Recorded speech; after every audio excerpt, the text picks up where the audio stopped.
Depuis février 2019, des millions d'Algériens marchent chaque semaine contre le pouvoir en place. Cette contestation inédite a ébranlé une nation qui ne croyait plus en elle.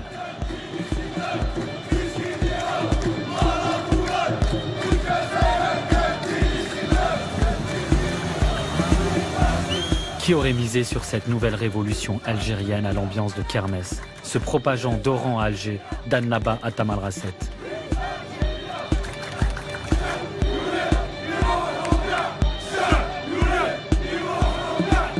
Malgré la répression, le chantage au chaos ou aux manœuvres politiques, le système autoritaire et militaire qui gouverne l'Algérie depuis son indépendance n'a pas épuisé le Irak, ce mouvement populaire et pacifique. Un an de marche, jamais j'y aurais cru, ni même imaginé, ni même rêvé. On ne sait pas où on va, on ne sait pas où on va aller, mais on sait qu'on doit braver des interdits.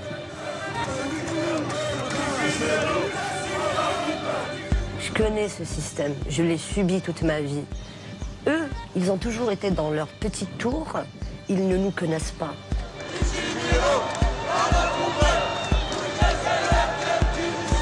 Je me dis que me casser de ce pays n'est pas une solution. Mais casser le gouvernement actuel, ça c'est une solution.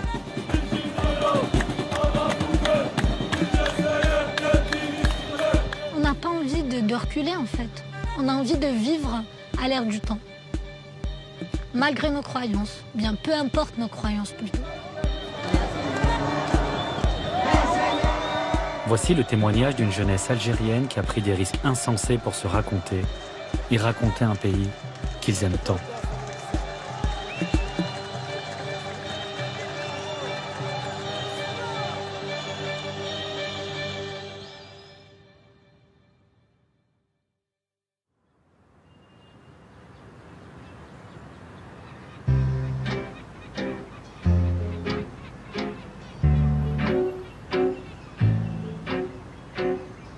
En Algérie, plusieurs centaines de manifestants ont défilé aujourd'hui dans le centre d'Alger et dans plusieurs autres localités du pays contre la perspective d'un 5e mandat du président Abdelaziz Bouteflika.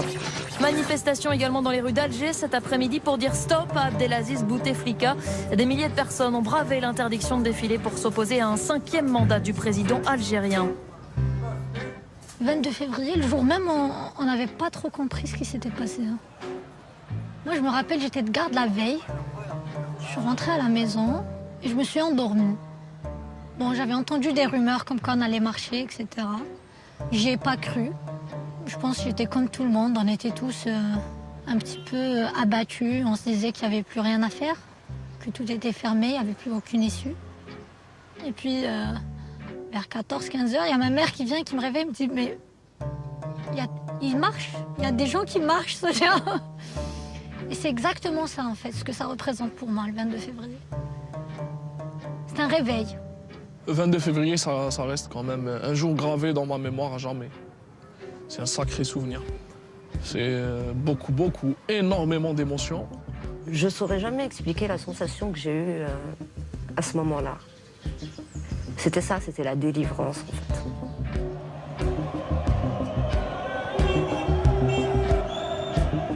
Le 22 février, je me rappelle, je suis sorti tout seul. J'y croyais pas. Pour moi, on allait être une cinquantaine, une centaine maximum. Et qu'on allait se faire embarquer. J'avais filé de l'argent à mon pote. Je lui ai dit, tiens, ça, tu gardes. Dans le cas où je me fais embarquer, tu essayes de donner ça à un policier pour me faire sortir. Parce que je peux pas rester dedans. J'étais avec des amis dans un café et on commençait à avoir des directs en fait, sur les réseaux sociaux. Et c'était tout le monde qui partageait sur tout le territoire national. Et tout d'un coup, on voit un direct, il y avait quelque chose à Tizi Ouzou.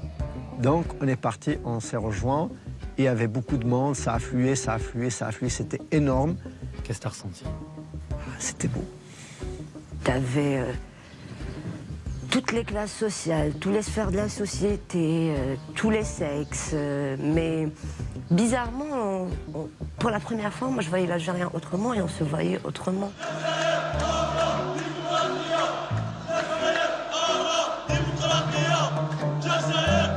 En fait, c'est vraiment la révolution qui est née ce jour-là. Là, j'ai vraiment repris un grand espoir, je vais dire. J'ai repris le grand sourire. Je me suis dit, là, c'est la bonne. Là, on avance. On était juste pour la première fois tous là avec un objectif en commun.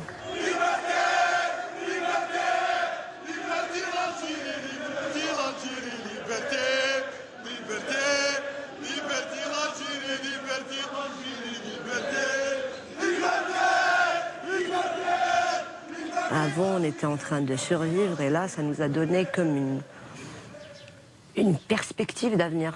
Il y en a marre, il y en a marre, il y en a marre, tout simplement, il y en a marre. On veut que nos enfants vivent dans une Algérie prospère, une Algérie développée, une Algérie qui a tous les moyens. Ils nous ont tout volé, ils ont tout pris, ils ont tout foutu. Regardez comment Alger est devenu, regardez Alger, comment ils l'ont massacré. Regardez bien, regardez, on veut reprendre notre Algérie, c'est tout.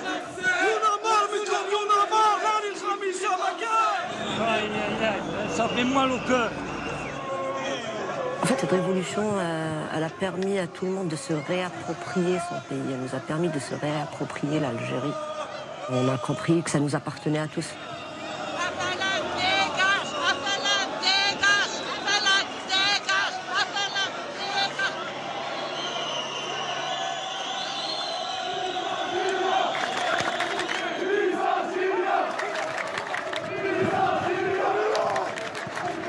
Quand Oran est sorti dans la rue pour dire non au 5e mandat, ça c'était incroyable. Parce qu'à Oran, les gens ne sont pas politisés, la plupart. Ils s'en foutent, mais royalement.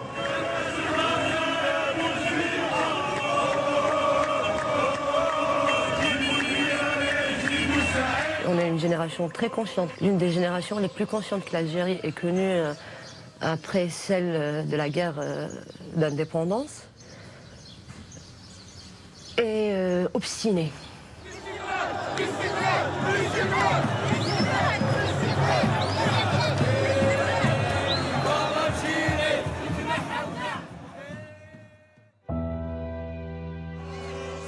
Le 5 juillet 1962, les Algériens célèbrent l'indépendance.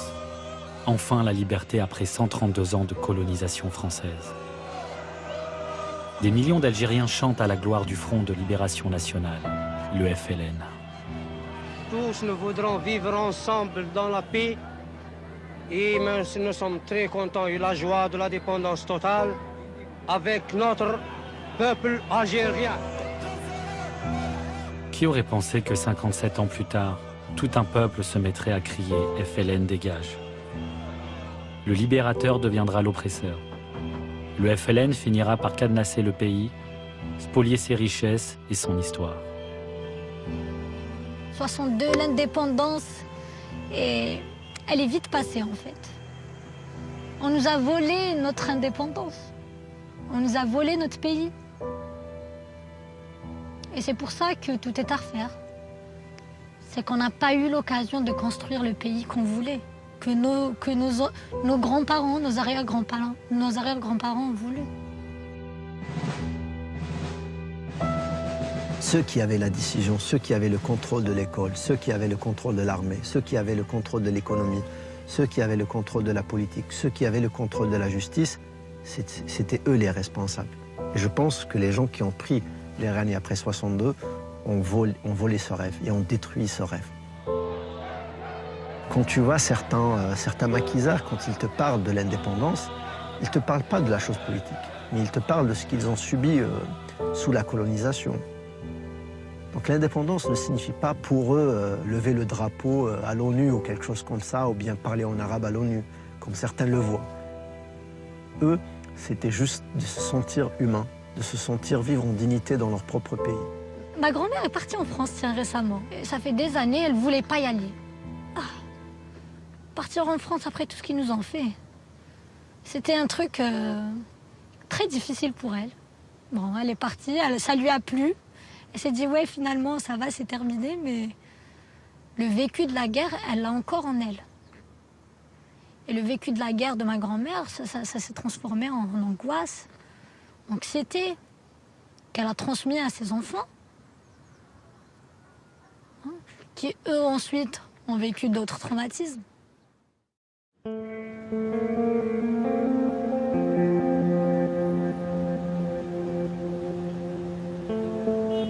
Ce traumatisme dont parle Sonia, c'est la décennie noire.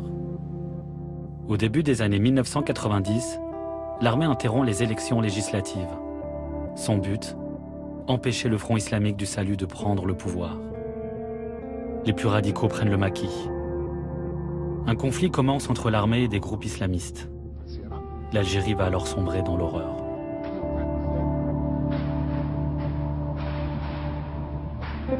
Le président Mohamed Boudiaf est assassiné. Les attentats se multiplient, les massacres aussi.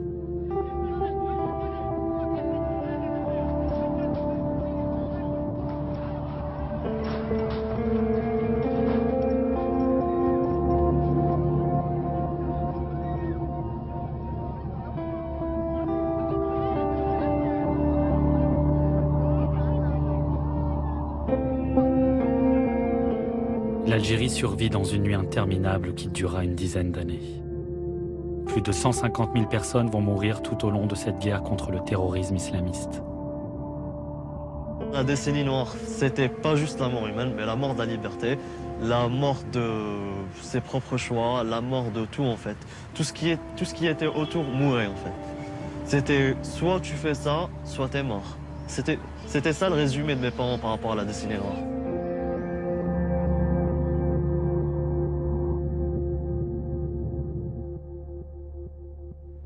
Quand on voyait le GT de 20 heures, on voyait donc le degré de violence, donc les corps déchiquetés, les corps des terroristes retrouvés ou bien abattus et les armes qu'on a retrouvées. C'est des événements qui m'ont marqué, qui ont marqué mon éducation, qui ont marqué ma culture, qui ont marqué ma vision des choses, qui ont marqué mon environnement. Nous, on a grandi avec tout ça, avec tous ces traumatismes.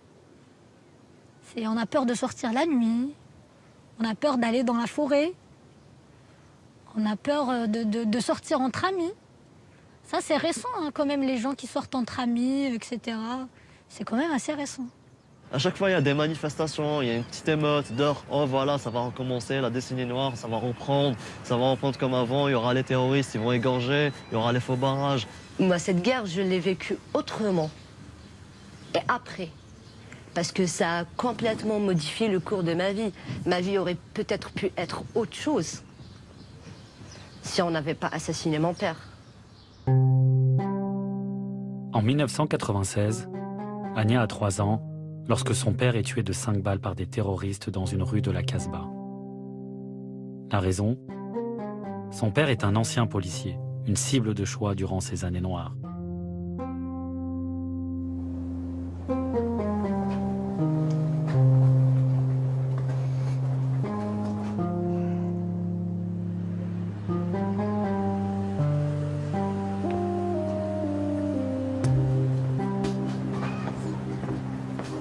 Mon papa me rappelle pourquoi je suis là. Qu'en fait, peu importe ce qui arrive, il faut toujours te battre et vivre. C'était un homme qui aimait vivre, qui a vécu sa vie comme bon lui semblait. C'était un homme qui était là à soutenir beaucoup les femmes célibataires et enfin tout ce que les terroristes détestaient. Moi, personnellement, j'ai 26 ans, je suis née en plein terrorisme. J'ai grandi en plein air de Boutef. Je n'ai connu réellement qu'un seul président, qui est Bouteflika. C'est un règne basé sur la terreur, quelque part, parce qu'il était là en mode oui, j'ai ramené la paix. Je suis l'homme de la paix. Si je me barre, ça va forcément être le terrorisme. En 1999, le nouveau président Abdelaziz Bouteflika va mettre un terme à cette guerre au prix d'une douloureuse réconciliation nationale. C'est la concorde civile. Elle permet d'amnistier une partie des terroristes. Cette paix à marche forcée est l'une des raisons de la popularité et de la longévité de Bouteflika. Le président enchaîne 4 mandats, verrouille le pays et règne sans partage sur l'Algérie, même après un AVC qui le cloue dans un fauteuil roulant. Son héritage, fraude électorale et corruption. À l'époque, pour toi, il est venu. C'est bon, le sauveur est là, paix sociale, tout va bien. On peut visiter l'Algérie, on peut se déplacer, on peut enfin respirer. Ça, c'était la première, la deuxième année, le premier mandat, on va dire. Ensuite, c'était des projets, genre des projets qui commençaient à éclore un peu partout. Tu te dis, ben voilà, c'est bon, c'est pas grave s'il a refait un deuxième mandat. Et après, c'était stagnation et régression. Et de 5, en Algérie, le président Bouteflika briguera un 5e mandat lors de la présidentielle en avril prochain. La cérémonie a eu lieu en présence d'une photo du président. La scène a fait le tour de l'Internet algérien. Ils auraient pu mettre un hologramme, ça fait plus moderne, a ironisé un internaute en cette période irréelle.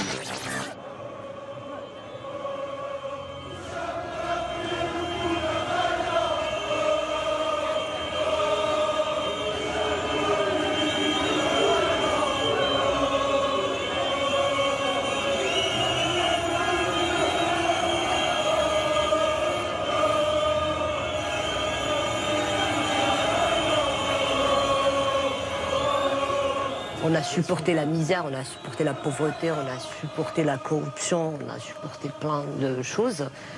Mais se foutre de notre gueule à ce point, c'était plus possible.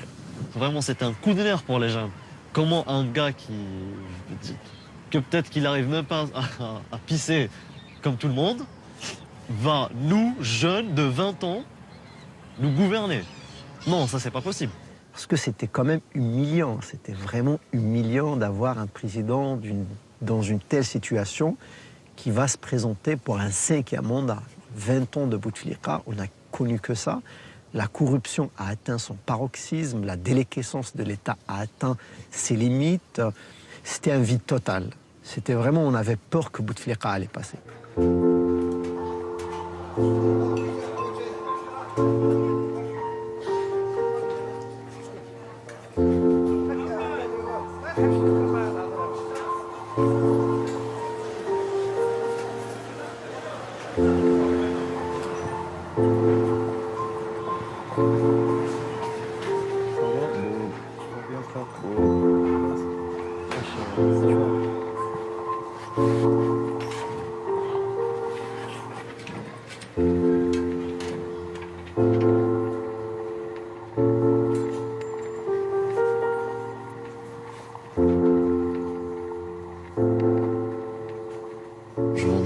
Je vends des pentacles, je vends des croix inversées. Je dirais même aussi des pendentifs marijuana, des trucs qui sortent de l'ordinaire en fait. Donc dans ce magasin, il y a plein de trucs que les autres commerçants, je veux dire, que trouvent tabou. Il y a beaucoup de clients qui viennent me demander, si j'achète le collier, ça, tel collier, est-ce que je vais avoir des problèmes d'or? Est-ce que vous-même, vous avez des problèmes? C'est des questions qui me reviennent assez souvent. Je leur dis, voilà, même si un jour il y a quelqu'un qui vient vous parler, il y a quelqu'un qui vient vous faire chier comme ça dans la rue, il faut pas se taire, il faut jamais se taire. Tu peux porter ce que tu veux, c'est ton corps, c'est ta propre personne en fait. Si tu veux porter un patac, tu le portes, si tu veux porter une croix, tu la portes. Donc je dirais que ma petite boutique, c'est plus un côté rebelle que commercial en fait.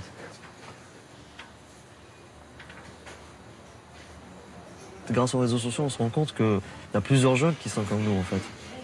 Ça nous a permis de nous rapprocher, de se faire, en fait, la petite communauté, elle est devenue une grosse communauté grâce aux réseaux sociaux. C'est un moyen de liberté, en fait.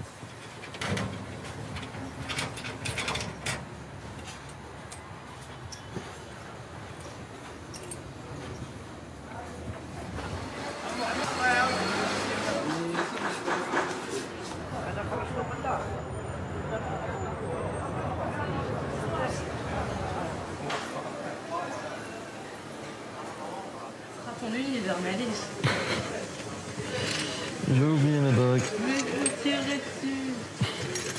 Attends, je 2 secondes, ils sont complètement... Hop.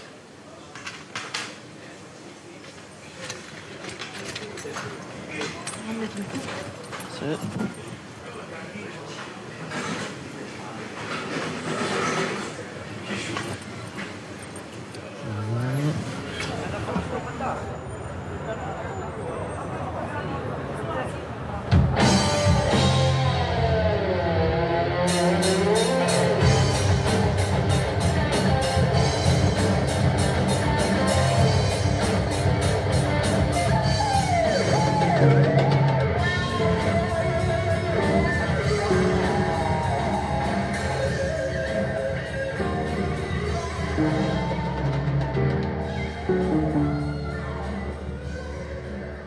C'est comme si je vivais dans une prison ciel ouvert en fait.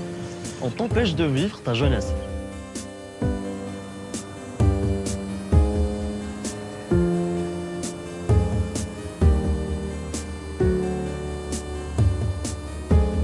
Je me sens vraiment étouffé dans le pays dans lequel je vis. Pourtant, c'est un pays que j'aime, mais je me sens étouffé.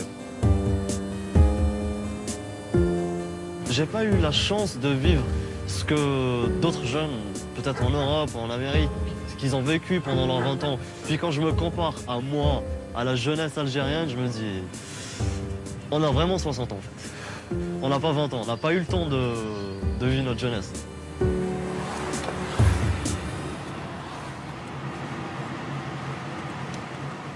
Quand on sort d'un concert de métal, genre, on est en mode, c'était bien. Tous les problèmes que tu as eu pendant toutes les semaines, toute cette rage que tu as en toi, tout en fait. Tu les fais en sortir en criant, en sautant, en plingant, tu peux tout faire en fait. Il n'y a personne qui te regarde. Ça, ce genre. Quand tu rentres dans un concert de métal, tu sens que tu es rentré dans un autre monde. Tu te dis, ah, je suis plus dans la société que j'étais là, il y a 2 minutes dehors.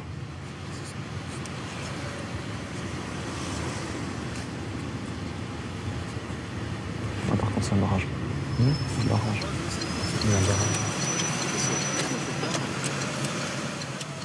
Avoir 29 ans et avoir la vingtaine en Algérie, généralement, c'est d'avoir les larmes aux yeux. C'est un grand vide, quoi. C'est un saut dans le vide. On se sent vieux. Franchement, à 28 ans, je me sens fatigué, usé, irrité. J'ai l'impression d'en avoir 40 parce que tu dois te battre pour avoir le minimum. Tu rends des comptes à tout le monde. Tu as envie de boire de l'alcool, eh ben, il faut que tu le fasses en cachette. Tu veux vivre avec quelqu'un sans te marier, mais jamais de la vie, laisse tomber, non, jamais de la vie. Donc tu dois toujours des comptes à tout le monde, tu dois toujours te justifier.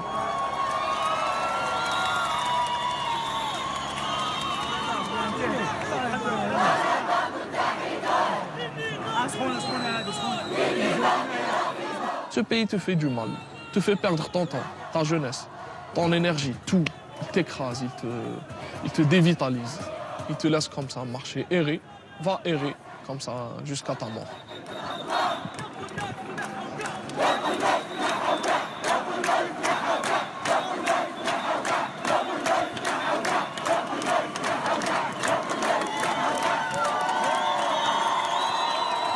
Tellement tu te désespères, tu ne peux plus qu'espérer. La seule chose qui peut te sauver, c'est d'espérer à autre chose.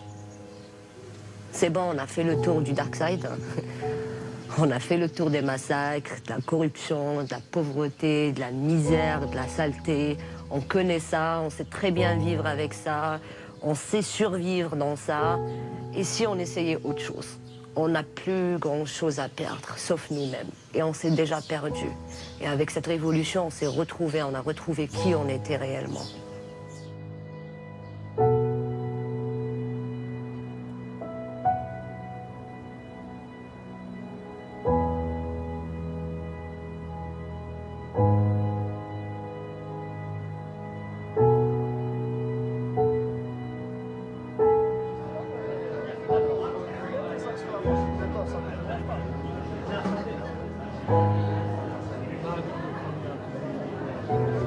Les gens suivent l'actualité. La majorité avant, c'était que les vieux dans les cafés, les retraités.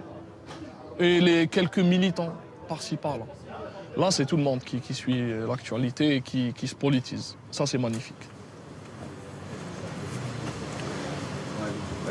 Ça va? Ça va, ça va, صاحبي? Raya? Bien? Alhamdulillah. C'était combien ça? C'est un petit coucou à cette personne. Vas-y.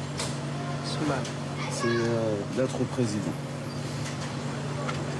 Monsieur le résident, sans vouloir être insultant, depuis combien de temps ne parles-tu plus à tes enfants? Où sont donc tes beaux discours énoncés vaillamment? L'époque de l'Algérie, mon amour, où est-elle donc maintenant? Et la détresse de mes frères qui traversent désespérément la mer, ils ont déjà connu l'enfer, mais que comptes-tu donc en faire? En ta faveur, tout est permis, ton système est corrompu. Et cette politique de déni venant de tes élus imbus, je n'insulte guère, au contraire, ce que je dis n'est que vérité. Et moi dans tout ça, j'écris en silence ces chuchotements.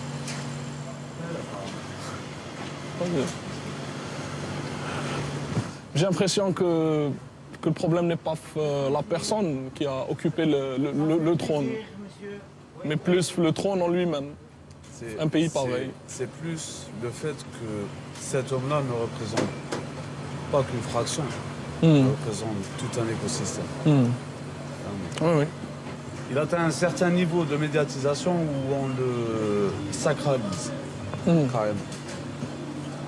Mais à la fin, il ne représente qu'une image. C'est sûr. Hein. Un mandat, 2 mandats, 3 mandats, 4 mandats, il y en aura un autre. Mais il représente le même système. Clairement. Clairement. Et donc le problème est beaucoup plus enfoui, Sahbi, il est beaucoup plus compliqué que ça. Il ne s'agit pas de changer juste un président. C'est une question de mœurs.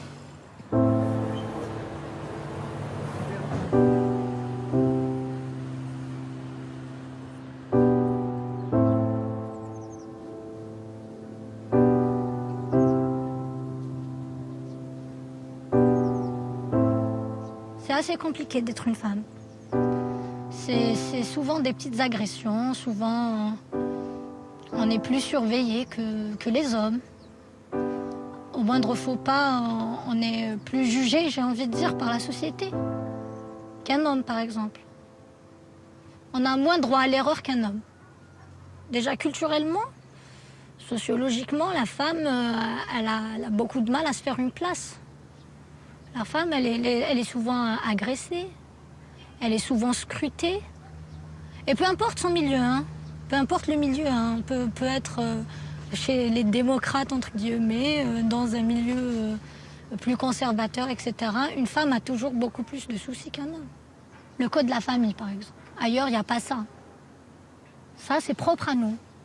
Le code de la famille, la femme éternelle mineure, la femme qui n'a pas le droit de se marier sans son responsable. On est sous tutelle, à vie.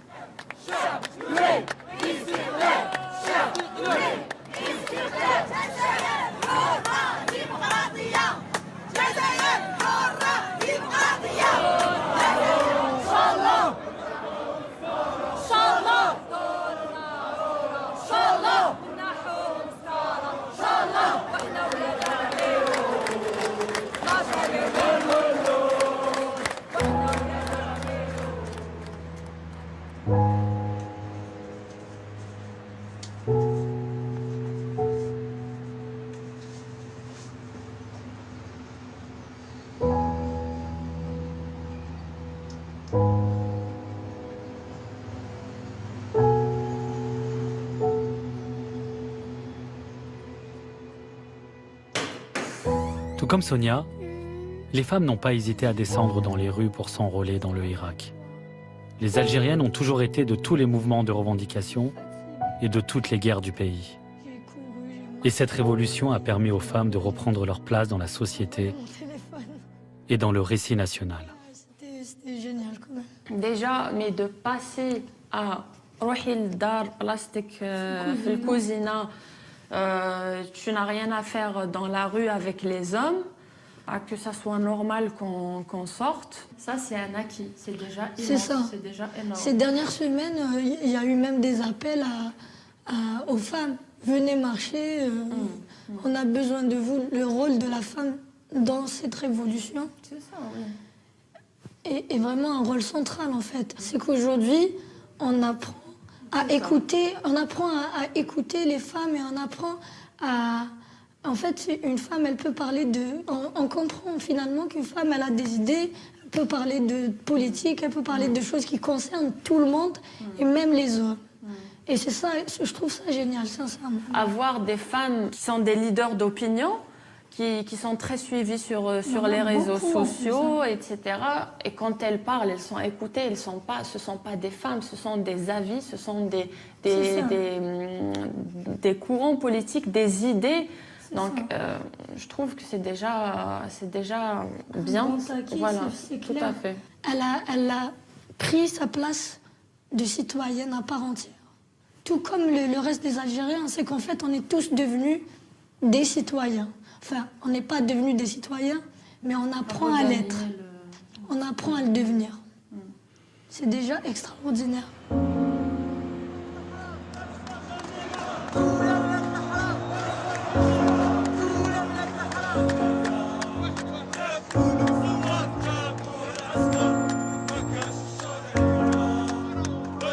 On a été des citoyennes, des missionnaires.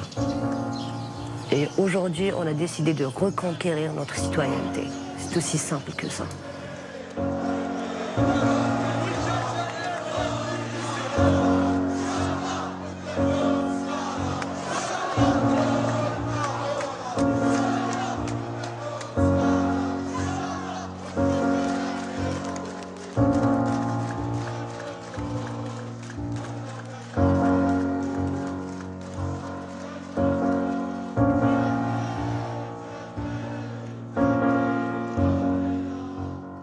Moi, ce qui m'a surpris le plus, c'était l'humour qui se transmettait à travers les slogans. Le mieux, c'était un slogan d'une jeune fille qui disait « Bouteflika, vous n'allez même pas avoir le droit de mon soutien-gorge ».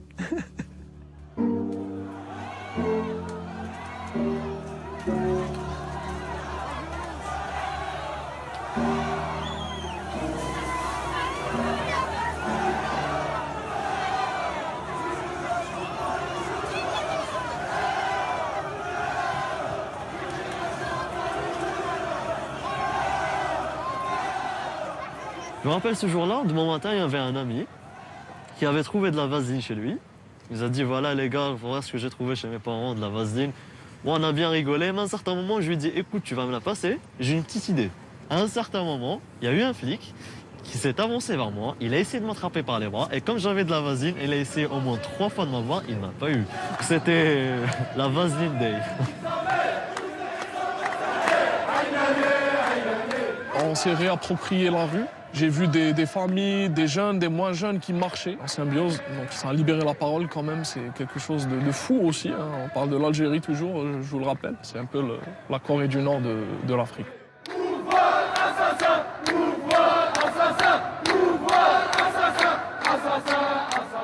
Il y a un événement qui m'a marqué. C'était à Alger. On marchait, on s'est retrouvés dans un carré d'islamistes. On marchait tous ensemble, on criait les mêmes slogans, on avait un même objectif.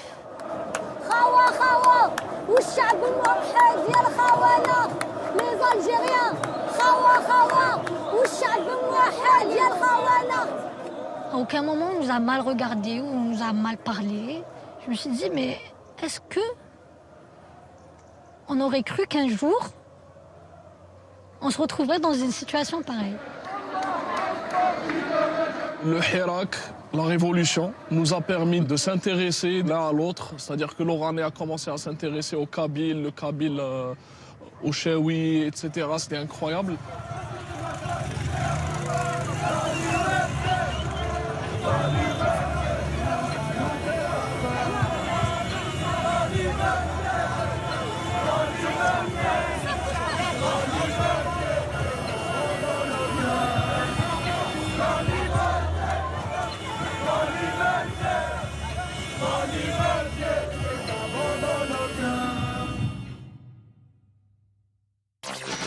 Abdelaziz Bouteflika va démissionner après plus d'un mois de manifestations dans tout le pays. Les moins de 20 ans, en effet, ne s'étaient jamais réveillés sans Bouteflika au pouvoir. Les manifestants veulent maintenant la chute de tout le système. Immédiatement, des milliers de personnes sont descendues dans les rues d'Alger pour crier leur joie, mais aussi...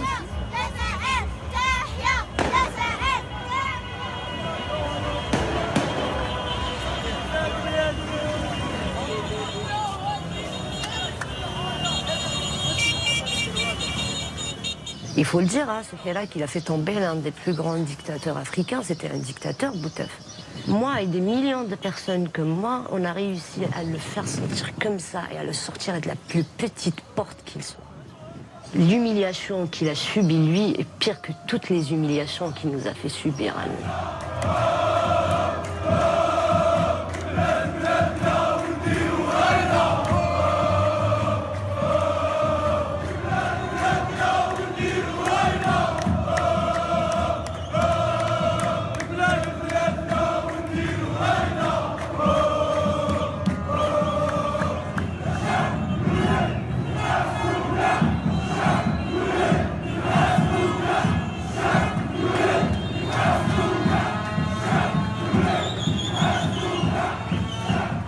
ce pays, c'est incroyable. On l'aime beaucoup, on ne sait pas pourquoi, en fait. Ce pays, il est quand même magique. Hein. C'est son peuple hein, qui, à la fois, te met en rogne, à la fois reste attachant. Donc, je ne sais pas, on voit de la joie dans un cadre triste. Et ça ne peut que le rendre attachant. Ça. Tu ne peux que l'aimer, tu n'as pas le choix. Et être fier parce que tu vois que ce peuple résiste malgré tout. Et tu n'as pas le choix. Tu l'aimes. Bessif.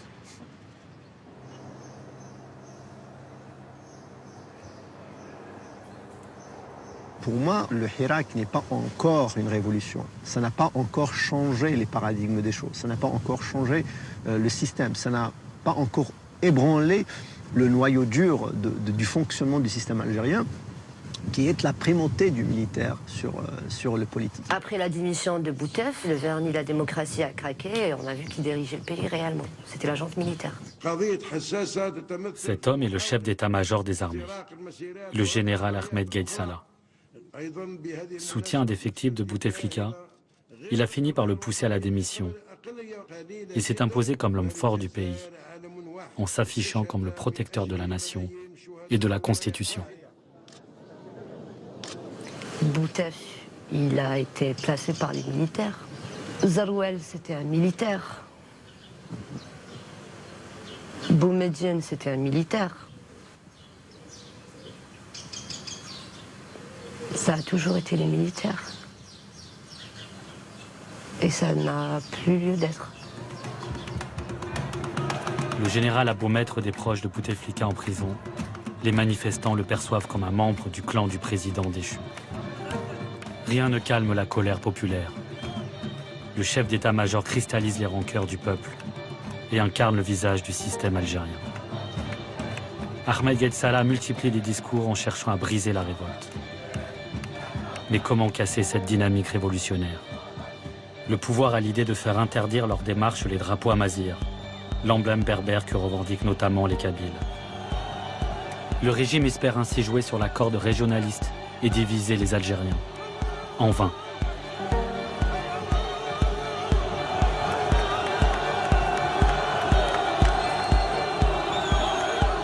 La police se met à arrêter des dizaines de jeunes pour atteinte à l'unité nationale, uniquement parce qu'ils ont osé brandir le symbole berbère. La répression s'accentue. Mais la génération Bouteflika n'a plus peur de se faire embarquer à la moindre contestation et de finir en prison. En fait, ils sont plus ou moins zarma pacifiques, les flics, entre 14h et 17h. Ça a toujours été le cas depuis un an, ça n'a pas changé. Tu sors la matinée, tu te fais embarquer. Après 17h, tu te fais gazer.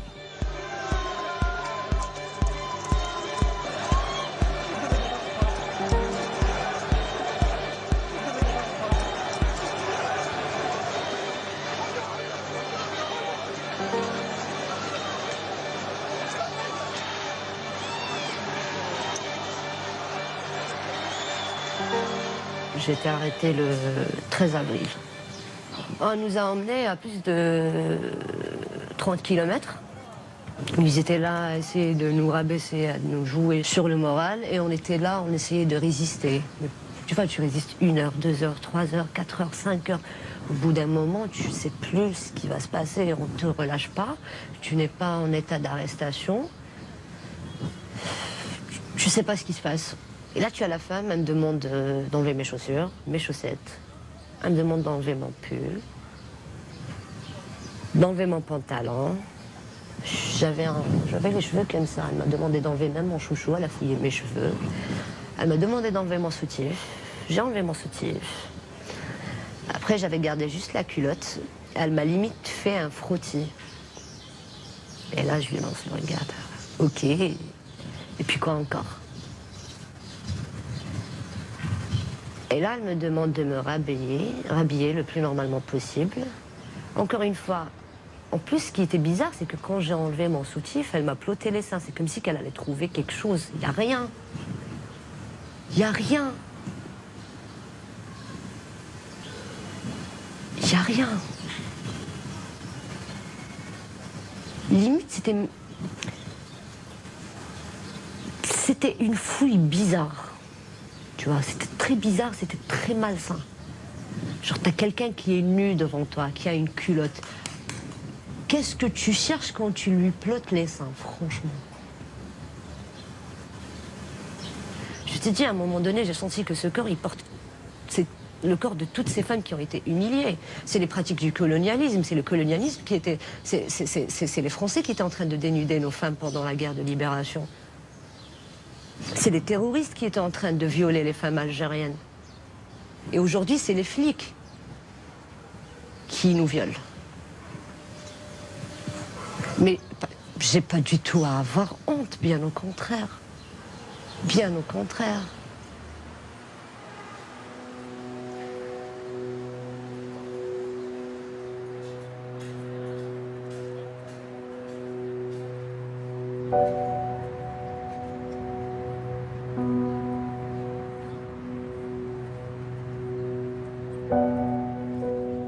Aujourd'hui, y aller jusqu'à dire que c'est une dictature, je ne le conçois pas ainsi. Mais c'est un régime totalitaire, en fait.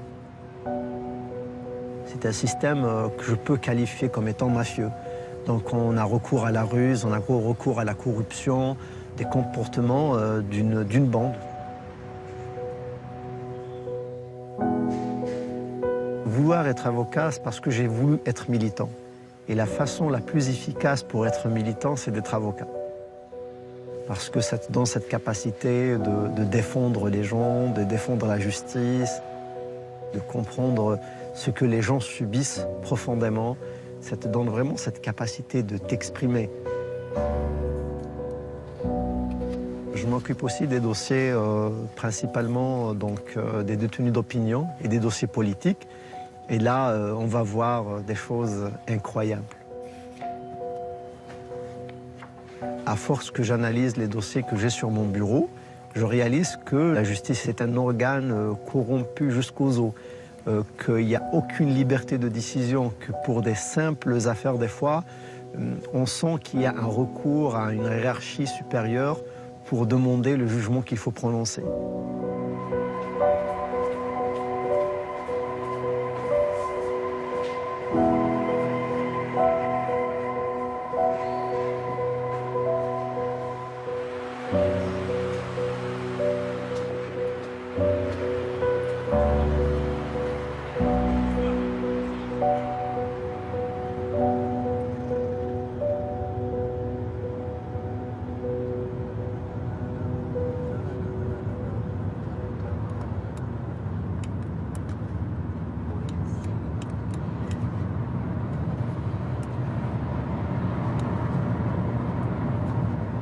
Sofiane Babassi, c'était l'un des détenus qui ont été kidnappés avant les élections présidentielles en décembre. Il avait participé à une marche nocturne et apparemment il a brandi un drapeau berbère ou un drapeau kabyle. Donc c'est pour cela qu'il a été après poursuivi et arrêté. Mais en réalité, c'est pas seulement la cause. Beaucoup de jeunes ont été arrêtés pour un oui, pour un non. Et on lui aura collé l'étiquette d'atteinte à l'unité nationale. Et c'est pour cela qu'il a été après, pour être juste, kidnappé par les services de sécurité en allant chez lui. Et quand on l'a visité donc avec mes deux confrères en prison, on l'a trouvé dans un état lamentable. Et on a trouvé des traces des séquelles de la torture qu'il a subie. Il y avait même des traces de morsures. Et son récit absolument très grave. Donc on va y aller le voir. C'est pour la première fois que je le vois depuis sa sortie de prison. Donc voilà.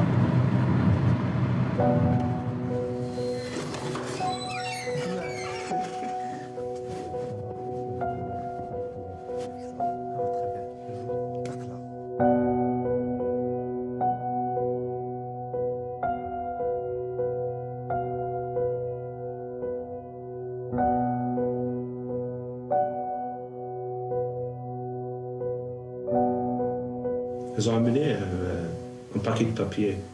J'ai vu mes publications sur Facebook.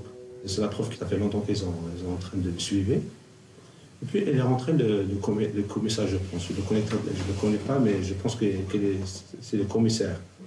Elle est rentrée, Il m'a rien dit, quoi. Il m'a regardé comme ça, il m'a donné un coup sur l'œil. Très très fort, il m'a donné. Puis il m'a poussé comme ça, je lui ai dit pourquoi je me frappe. Tu m'as donné ce coup. Il m'a dit, tu vois, tu mérites la mort. Il ne faut pas que tu vis. Il faut que je t'égorge, il m'a dit ça. Ils ont profité de mon malaise et puis ils ont mis mes empreintes sur le PV. C'est pas moi qui a mis mes empreintes en PV. J'ai dit je ne vais pas accepter jusqu'à que mes avocats viennent. Ils ont fait tout pour que je rentre en prison, quoi. Est-ce que tu t'es attendu tu seras libéré? En réalité, j'ai pas attendu, quoi. C'était allongé comme ça dans la prison. Et puis j'ai écouté des frappes sur la porte. Papa s'est libéré. J'étais un petit peu, j'étais choqué, un petit peu étonné, quoi. Défendre des idées, c'est des choses nobles, quoi. C'est des choses qu'on fait avec fierté, quoi. C'est ça le plus important, quoi. Je donne un message à tout le monde qu'il faut défendre vos idées. Il faut pas laisser faire, quoi. Il faut continuer de combattre pour vos idées sans peur, sans hésitation. Parce que le plus important dans tout ça, c'est qu'on fait pas. Il faut qu'on est convaincu qu'on ne fait pas de mal. Le système algérien en général sait pertinemment qu'il manque de légitimité, qu'il n'a pas de légitimité. Et pour asseoir sa légitimité, donc, il faut sentir avec une manière perpétuelle qu'ils sont supérieurs, qu'ils ont le pouvoir d'opprimer, qu'ils ont le pouvoir d'acheter les gens, qu'ils ont le pouvoir de dire telle et telle élite est corrompue. Donc cette capacité toujours de voir le peuple d'en haut, donc ça remplace un peu leur complexe de légitimité.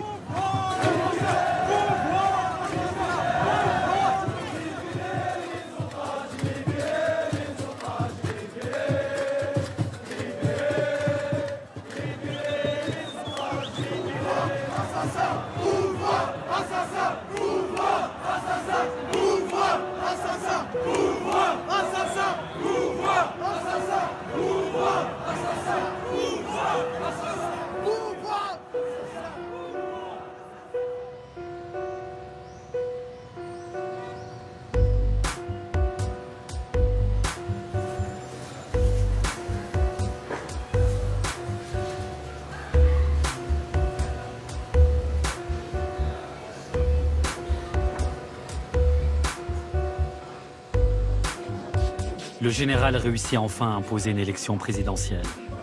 5 candidats se présentent. Le favori est Abdelmajid Tebboune, 74 ans. Il a été plusieurs fois ministre, et même éphémère Premier ministre de Bouteflika. Au moment du scrutin, son fils est en détention provisoire pour une affaire de cocaïne. Face au Irak, le régime vient de se régénérer avec un pur produit du système.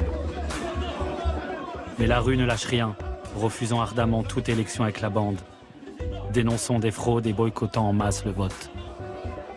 En Algérie, Céline, le nouveau président Abdelmajid Tebboune dit tendre la main au mouvement de contestation populaire inédit qui secoue l'Algérie depuis près de 10 mois. Et aujourd'hui encore, au lendemain d'une élection présidentielle largement boudée avec seulement 40% de participation, des manifestations monstres ont eu lieu dans de nombreuses villes du pays.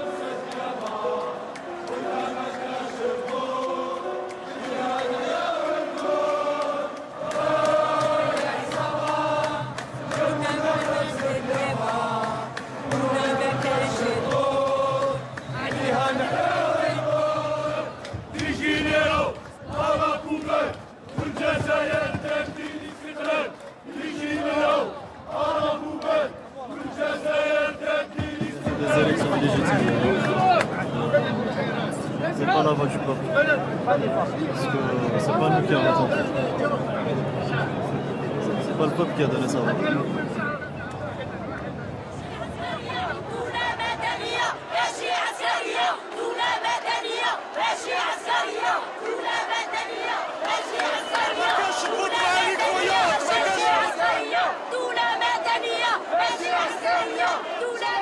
Personnellement, j'ai pensé qu'il y avait ce sursaut, qu'on allait dépasser tout notre traumatisme de l'histoire. Mais à fur et à mesure, je voyais que ça ne marchait pas. Donc personnellement, j'ai perdu ce sentiment. Je l'ai perdu quelque part. Et c'est pour cela que je vois qu'on est retombé au point de départ. L'Algérie va changer, mais pas tout de suite. J'y crois, franchement, hein, de moins en moins, malheureusement. C'est-à-dire que je vous parle d'un résultat que je pourrais voir, moi, hein, de mon vivant. Je pense pas. Hein. Je pense pas.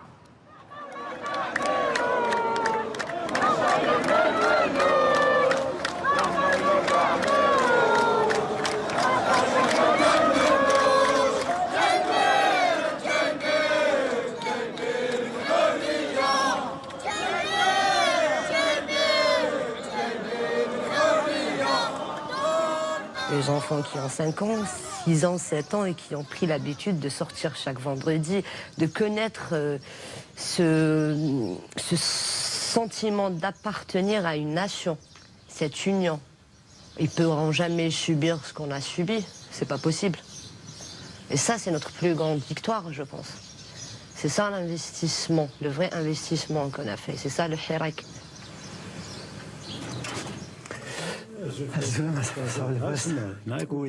Pour Atman, la désillusion est trop forte.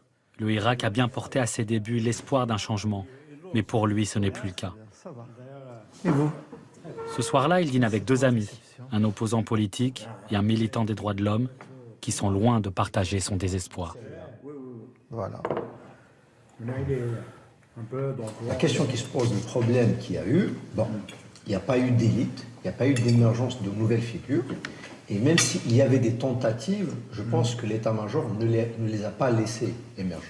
Mais maintenant, la question que je me pose, que doit faire ce mouvement? Qu'allons-nous faire, nous, en tant que citoyens, en tant que militants, en tant que figures politiques, en tant que gens impliqués, face à cette situation? Moi, je pense, avec tout le monde modestie, qu'il nous faut un projet pour le Hirak, pas des représentants pour le Hirak. Il faut que le peuple algérien puisse écrire son projet. Il n'y a pas de solution individuelle pour ce mouvement. Il n'y a que des solutions collectives. C'est-à-dire que si on n'arrive pas à réfléchir en collectif, on ne peut pas gagner. En fait, c'est un mouvement à la fois politique et un mouvement social. Et notre défi maintenant, c'est de construire. Parce que je ne pense pas qu'on va se mesurer dans la force par rapport au système. Notre force à nous ne sera pas dans la destruction du système.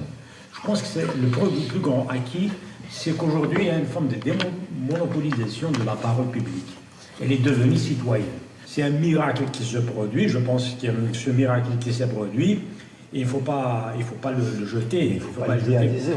Ce n'est pas d'idéalisation. Il ne faut pas idéaliser c'est un mouvement historique. Et dans un mouvement historique, il y a des hauts et des bas. C'est peut-être pas notre génération. C'est peut-être des gens qui ont 15 ans, 10 ans, qui vont se retrouver dans une Algérie démocratique. Mais l'essentiel, c'est qu'aujourd'hui, nous avons des bourgeons. Et ces bourgeons, c'est ça notre rôle. C'est de les cultiver, c'est de les protéger contre les agressions pour qu'ils puissent donner demain les fruits nécessaires pour construire l'Algérie de demain. C'est le défi. Les gens, quand ils ont détruit le mur de Berlin, personne ne pensait qu'en détruisant le mur de Berlin, toute l'Union soviétique allait disparaître.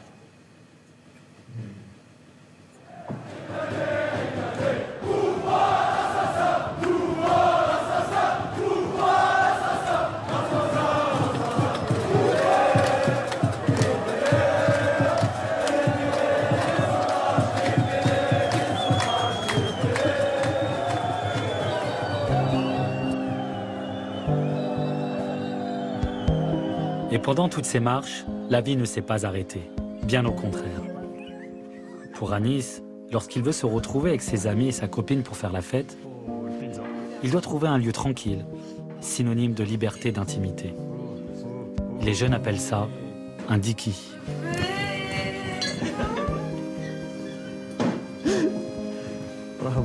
Allez-y doucement.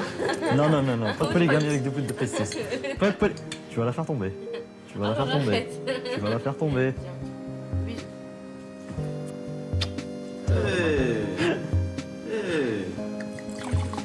Tu vas voir ce qu'il t'en je t'en Non, jamais. Secours. Secours.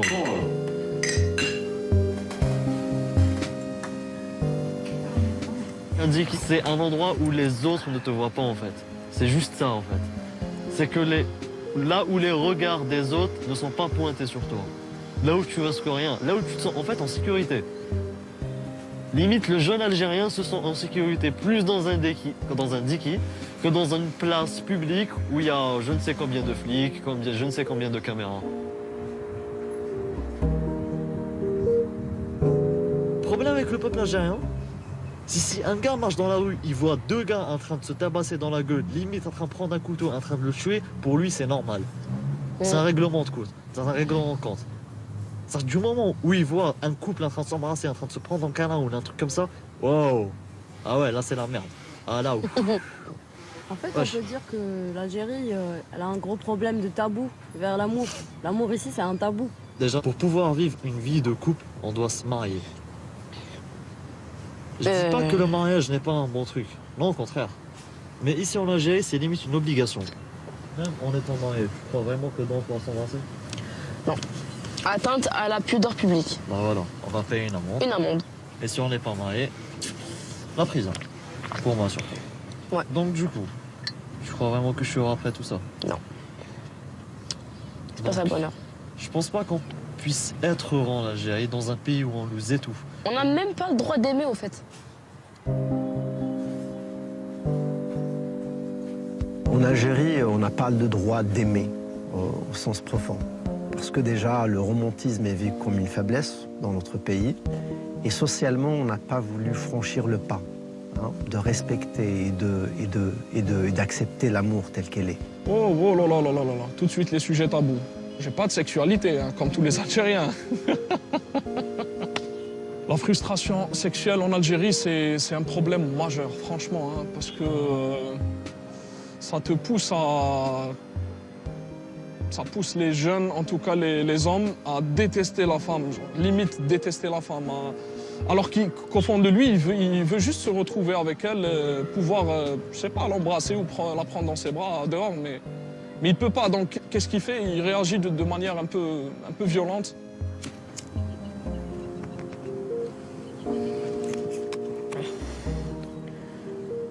Là, j'en ai marre. Pourquoi? À 20 ans, déjà, la dépression. T'as le stress de la famille, t'as le stress de la société, t'as le stress des études, t'as le stress des mecs.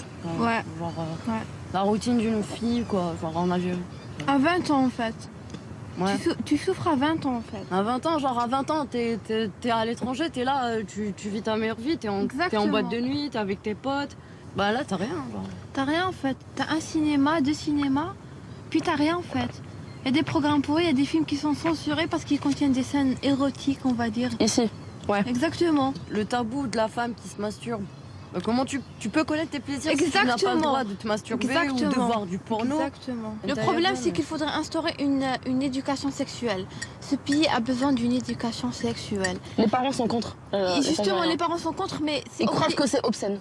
En fait, ils sont contre du fait qu'une femme doit être libre comme un homme, en fait. Bah, ils ont juste peur de la femme. Ils ont peur que la femme prenne une puissance qui serait supérieure à la leur.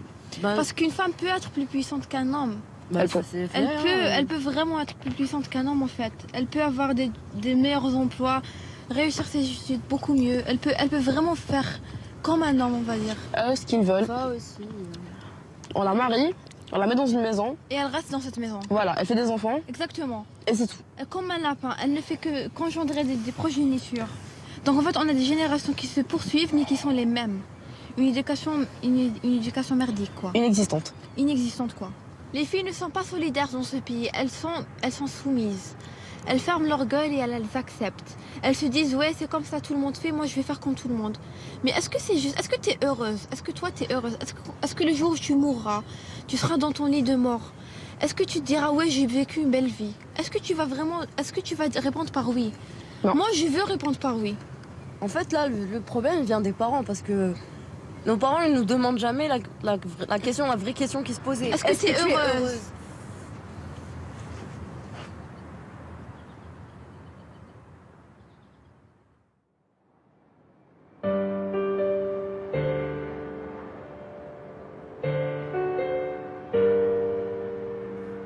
Sont-ils heureux ces jeunes en Algérie?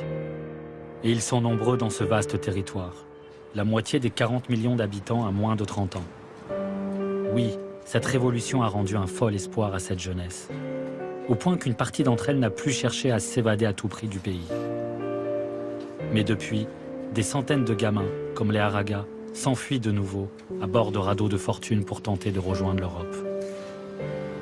La corruption les étouffe, le piston et le népotisme les ont minés.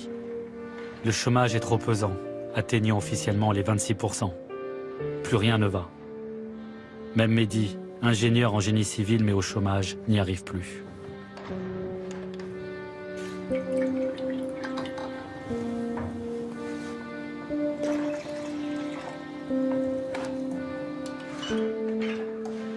Mehdi s'occupe de ses deux frères et de sa sœur.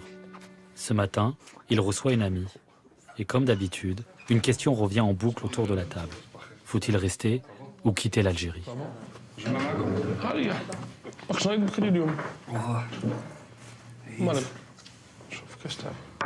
Tu sais ce qu'on disait, c'est que les jeunes d'ici, quand ils partent ailleurs, en France, en l'occurrence, c'est la destination la plus convoitée. Dans leur tête, quoi, une fois sur place, c'est bon, c'est réglé. Tous leurs problèmes sont réglés. Alors que c'est une image, c'est pas la réalité, c'est une image, c'est un fantasme qui est là. Moi, par exemple, les gens de mon entourage qui sont dans l'optique de partir en France pour s'installer, légalement ou illégalement, me disent toujours que c'est toujours mieux de vivre là-bas qu'ici, machin. Et quand je demande, ils me disent oui, c'est plus facile. On est moins frustré, on peut sortir quand on veut, il y a moins de tabous. Pour les mecs qui me disent ouais, il y a des nanas, on peut sortir en boîte. Mais c'est une image parce que moi, par exemple, tous ceux que j'ai vus qui sont partis, à chaque fois ils te disent oui, c'est beaucoup plus difficile que ce que je croyais. Et je suis persuadée que si les jeunes Algériens pouvaient voyager plus, pouvaient sortir plus, je suis persuadée qu'ils ne s'acharneraient pas autant à vouloir partir à l'étranger vivre. Ça c'est clair.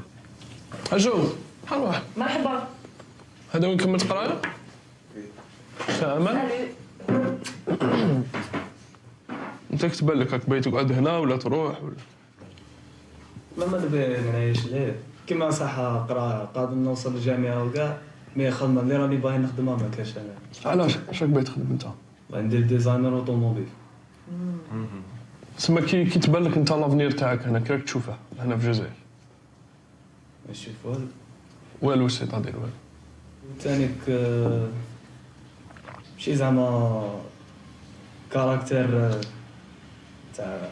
تاع الناس. تاع الناس. مابقاتش زعما نتأقلم معاهم. لاتش ما يعرفوا والو زعما صوالح اللي ناظرهم يكونوا عكس. مابقاتش زعما نزيد معاهم حاجة. Ça me fait toujours quelque chose quand je parle à mon petit frère et que je lui demande par rapport à son avenir. Il me dit, je vois du noir. Moi, je vois mon avenir flou en Algérie. Mais lui, il voit du noir à 17 ans. C'est incroyable. Hein. C'est-à-dire que j'ai tout fait pour essayer de lui redonner espoir, en quelque sorte, mais ça marche pas. Ça marche pas. Rester ici pour mon petit frère et s'épanouir, ça, c'est impossible. Quand je vois ma ville comme ça, je la trouve très très belle. Je suis aussi nostalgique, donc je ne sais pas, je ne pourrais jamais être objectif. Mais je la trouve très belle. Sa beauté, on n'en doute pas, mais non, parce que c'est une vie triste. Après, bon, on a beau dire qu'on l'aime au rang, mais quand tu vois quand même, quand tu vois le port avec un bateau qui est prêt à t'emmener à quelques kilomètres d'ici, tu as autre chose, ça donne envie. Pour revenir plus inspiré, plus fort. Non, mais tu reviendras. On reviendra. Ne serait-ce que pour quelques mois. Mais le besoin que tu as et que j'ai de respirer, finalement, c'est le cas de tout le monde, j'ai l'impression. Hein. Oui, pourquoi? Parce que... C'est un délabrement général, ah, non, mais... pas Oran. C'est pas Oran, c'est un pays comme l'Algérie, parce que tu as un passeport qui sert pas à grand-chose, tu peux pas aller où tu veux, vraiment quand tu veux. Ça joue aussi sur le moral. Tu n'as pas le choix. Si on avait le choix, peut-être qu'on serait resté en sachant qu'on peut aller, qu'on peut bouger à tout moment. Mais là, tu ne peux pas. T'as peu de chance. Du coup, tu respires beaucoup moins. Tu étouffes, limite. T'as pas de liberté. Rien.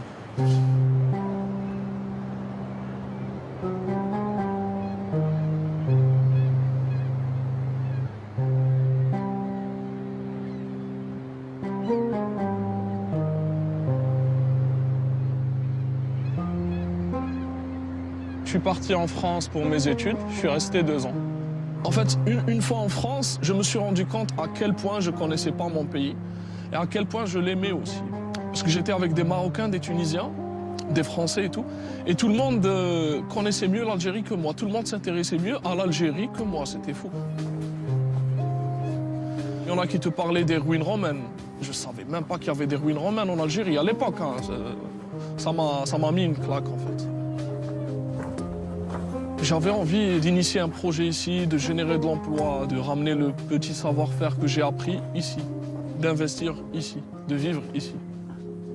Mais ça n'a fait que dégringoler. Depuis que je suis rentré en 2014, ce n'est plus la même Algérie, je la reconnais à peine, hein, franchement.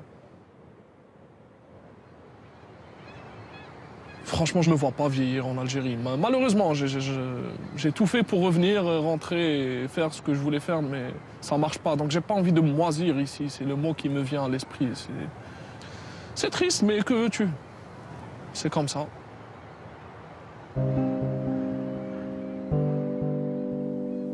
C'était mon rêve de vivre en Algérie, de construire ma maison en Algérie, de me battre pour mes idées en Algérie, de rester dans cette Kabylie, dans ces montagnes.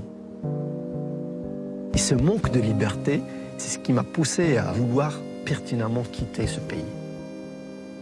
Est-ce que je me vois avoir des enfants en Algérie? Je ne le pense pas. Et je ne veux pas les avoir en Algérie. J'ai envie qu'ils vivent dans un pays où ils vont se sentir libres. Ils vont vivre pleinement leurs rêves, leurs joies, leur jeunesse, leurs fantasmes, exprimer bien clairement leurs idées, circuler librement. C'est triste, hein? Très triste. Avant, j'y pensais souvent, hein, partir. C'était une option très importante pour moi. Donc si je réussis à vivre ici, comme je l'entends, j'ai pas besoin d'aller ailleurs. Je suis médecin, j'ai envie d'aider mes compatriotes d'abord. Donc moi, je reste toujours optimiste. Certes, on va me dire que je suis peut-être un bisounours, que je suis bien pensante. J'ai souvent droit à ça ces derniers temps. Mais j'ai foi en nous. On peut rester ici en Algérie. Si on se serre les coudes, on peut changer les choses. Parce que c'est nous la force, c'est pas eux. La force représente la jeunesse algérienne. C'est ça la force. Et c'est grâce à cette force-là qu'on va pouvoir casser ce gouvernement actuel. J'ai pas envie que demain, mes enfants vont vivre la même chose que moi. Je veux que mes enfants demain, ils vont dire voilà, nos parents, ils ont fait une vraie révolution. Ils nous ont arraché cette liberté en fait. Ils ne vont pas se dire voilà, je vais en Algérie, voilà, je vais me casser ailleurs, je suis pas libre. Moi, j'ai pas envie d'entendre mon enfant dire ça. Encore une fois, là, on se bat pour vivre pleinement. C'est une nouvelle ère dans l'histoire de l'Algérie. Et j'aime bien croire que c'est la plus belle et la plus importante. C'est une génération obstinée qui sait très bien ce qu'elle veut et qui n'est pas prête à lâcher. Avec le Hirak, tu deviens accro, c'est une cam. C'est devenu notre cam. Et on a tout le temps qu'il faudra. On a le temps, on a l'énergie, on a la volonté, on a la rage. On a tout ce qu'il faut.